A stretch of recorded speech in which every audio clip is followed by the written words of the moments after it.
오늘 우리에게 주신 하나님의 말씀은 창세기 46장 8절부터 34절까지의 말씀입니다. 구약성경 73쪽입니다. 창세기 46장 8절부터 34절까지의 말씀을 드라마 바이블로 낭독합니다. 애굽으로 내려간 이스라엘 가족의 이름은 이러하니라. 야곱과 그의 아들들 곧 야곱의 맏아들 르우벤과 르우벤의 아들 하녹과 발루와 헤스론과 갈미요. 시므온의 아들은 여무엘과 야민과 오핫과 야긴과 스할과 가나안 여인의 아들 사울이요. 레위의 아들은 게르손과 그핫과 므라리요. 유다의 아들 곧 엘과 오난과 셀라와 베레스와 세라니. 엘과 오난은 가나안 땅에서 죽었고 베레스의 아들은 헤스론과 하물이요. 이사갈의 아들은 돌라와 부아와 욥과 시므론이요. 스불론의 아들은 세렛과 엘론과 얄르엘이니 이들은 레아가 밧단 아람에서 야곱에게 난 자손들이라. 그 딸 디나를 합하여 남자와 여자가 33명이며 가세의 아들은 시비온과 학기와 순이와 에스본과 에리와 아로디와 아렐리요. 아셀의 아들은 임나와 이스와와 이스위와 브리아와 그들의 누이 세라며 또 브리아의 아들은 헤벨과 말기엘이니 이들은 라반이 그의 딸 레아에게 준 실바가 야곱에게 낳은 자손들이니 모두 16명이라. 야곱의 아내 라헬의 아들 곧 요셉과 베냐민이요. 애굽 땅에서 온의 제사장 보디베라의 딸 아스낫이 요셉에게 낳은 므낫세와 에브라임이요. 베냐민의 아들 곧 벨라와 베겔과 아스벨과 게라와 나만과 에히와 로스와 뭇빔과 훗빔과 아르시니 이들은 라헬이 야곱에게 낳은 자손들이니 모두 14명이요. 단의 아들 후심이요. 납달리의 아들 곧 야스엘과 구니와 예셀과 실렘이라. 이들은 라반이 그의 딸 라헬에게 준 빌하가 야곱에게 낳은 자손들이니 모두 7명이라. 야곱과 함께 애굽에 들어간 자는 야곱의 며느리들 외에 66명이니 이는 다 야곱의 몸에서 태어난 자이며 애굽에서 요셉이 낳은 아들은 2명이니 야곱의 집 사람으로 애굽에 이른 자가 모두 70명이었더라.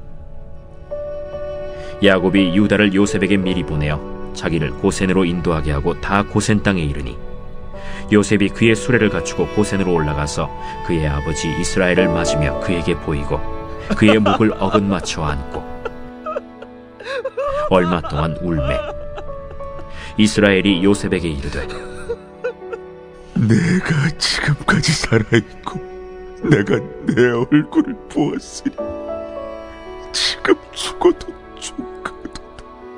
요셉이 그의 형들과 아버지의 가족에게 이르되 내가 올라가서 바로에게 아뢰어 이르기를 가나안 땅에 있던 내 형들과 내 아버지의 가족이 내게로 왔는데 그들은 목자들이라 목축하는 사람들이므로 그들의 양과 소와 모든 소유를 이끌고 왔나이다 하리니 바로가 당신들을 불러서 너희의 직업이 무엇이냐 묻거든 당신들은 이르기를 주의 종들은 어렸을 때부터 지금까지 목축하는 자들이온데 우리와 우리 선조가 다 그러하니이다 하소서.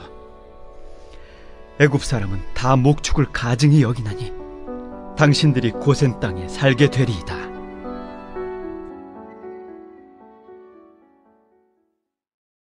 평안히 주무셨습니까? 벌써 토요일입니다. 내일 주일에는 순바와 말랑 지역에서 사역하시는 함춘환 선교사님이 말씀을 전해주십니다. 선교 현장에서 깨달은 하나님의 역사를 귀하게 나눠주실 텐데 내일 예배가 예배하는 모든 성도들에게 은혜의 시간이 되기를 함께 기도해 주시길 부탁드립니다. 아멘. 말씀을 나누겠습니다. 오늘 말씀은 커다랗게 두 부분으로 나누어집니다. 첫 번째는 애굽으로 내려간 가족들의 명단이고 두 번째는 28절 이후부터 야곱과 요셉이 재회하는 장면이 나오는 내용입니다. 먼저 애굽으로 내려간 이스라엘 가족 명단을 살펴보겠습니다. 어찌 보면 39장 이후 요셉과 형제들 또 야곱과의 용서와 상봉 등이 커다란 이슈이지만 그런 사실과 함께 하나님의 원대한 계획이 담겨져 진행되고 있는데 그것이 바로 이스라엘 민족의 번성함입니다. 오늘 본문에 제시된 숫자는 70명에 불과합니다. 아브라함을 조상으로 하는 야곱의 일가, 대가족의 규모였는데 약 430년이 지나자 20세 이상의 장정만 60만 명이 달하는 큰 민족을 이루게 됩니다. 그 60만 명의 여자들과 20세 이하 남자들까지 합하면 약 200만 명에 달했을 것으로 추정됩니다. 그것도 출애굽기 초반에 보면 바로가 사내 아이를 낳으면 죽이라는 명령을 내리는 장면이 나오는데, 그렇게 왕이 직접 산하 제한 명령을 내렸음에도 이스라엘 백성은 70명에서 200만 명으로 늘어난 것입니다. 여러분, 이것이 야곱과 또 못난 형제들의 힘으로 가능한 일이겠습니까? 아닙니다. 철저히 하나님께서 순종하는 사람들과 함께 하나님께서 이 일을 이루신 것입니다. 여기서 우리는 하나님이 이를 행하시는 방법을 하나 발견해야 합니다. 무엇입니까?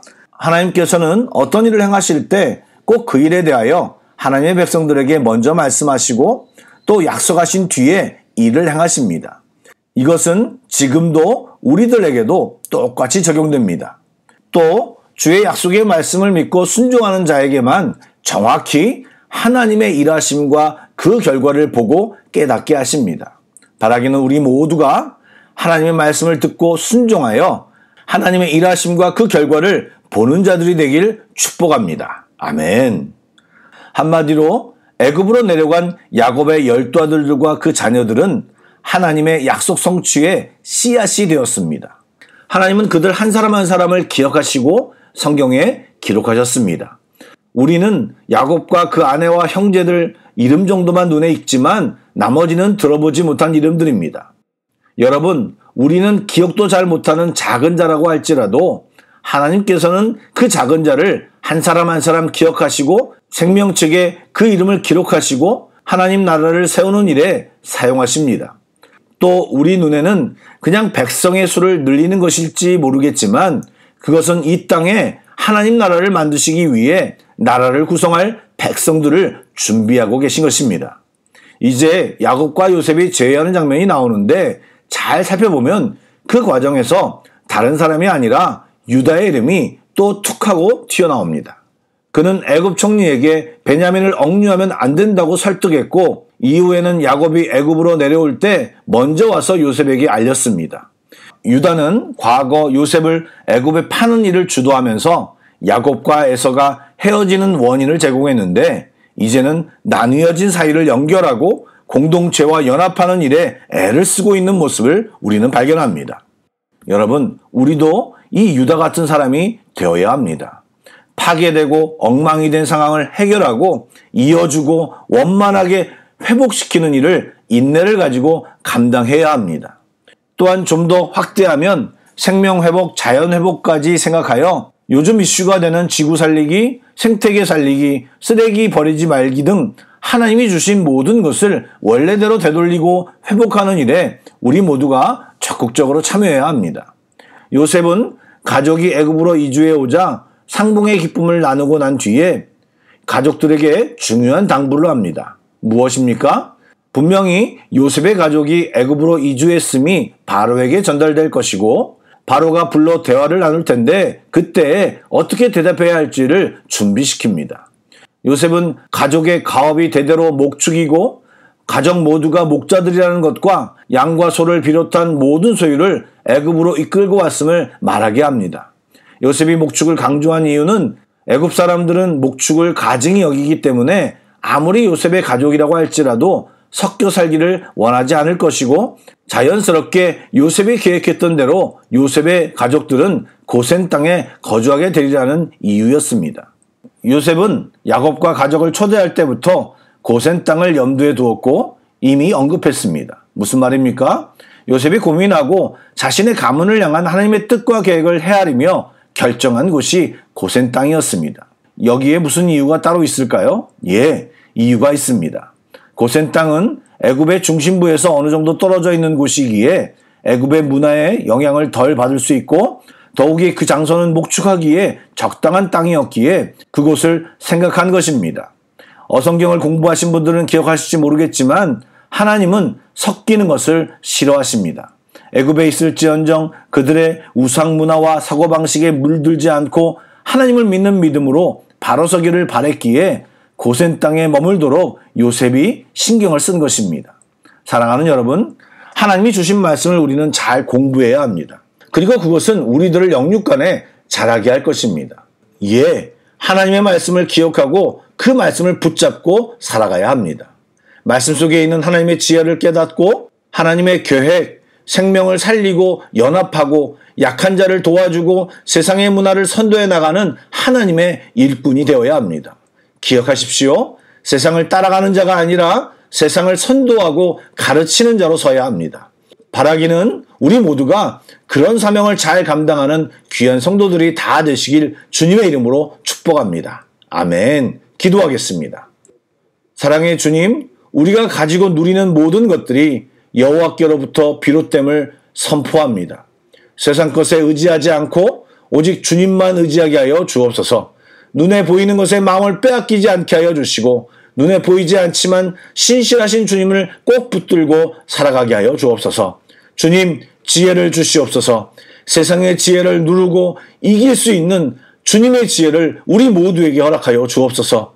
그러기 위해 오늘도 주님께 엎드려 주님과 교제하기를 소원하오니 성령님, 이 기도 시간에 우리를 붙들어 주시옵소서. 예수님의 이름으로 기도드리옵나이다. 아멘. 계속해서 찬양곡을 묵상하시고 합심기도와 개인기도로 나아가겠습니다.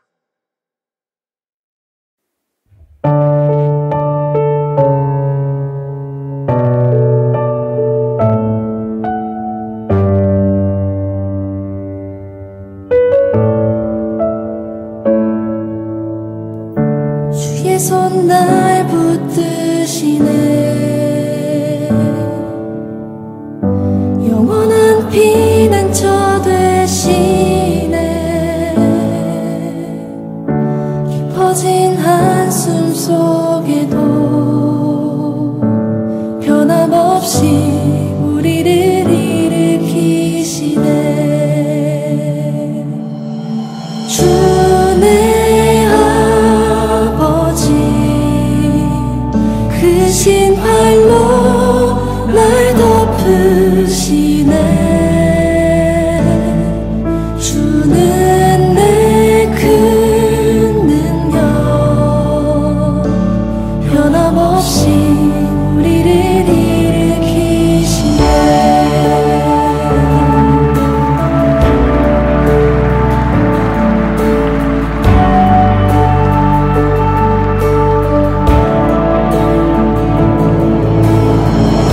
주의 손 날 붙드시네. 영원한 피난처 되시네. 깊어진 한숨 속에도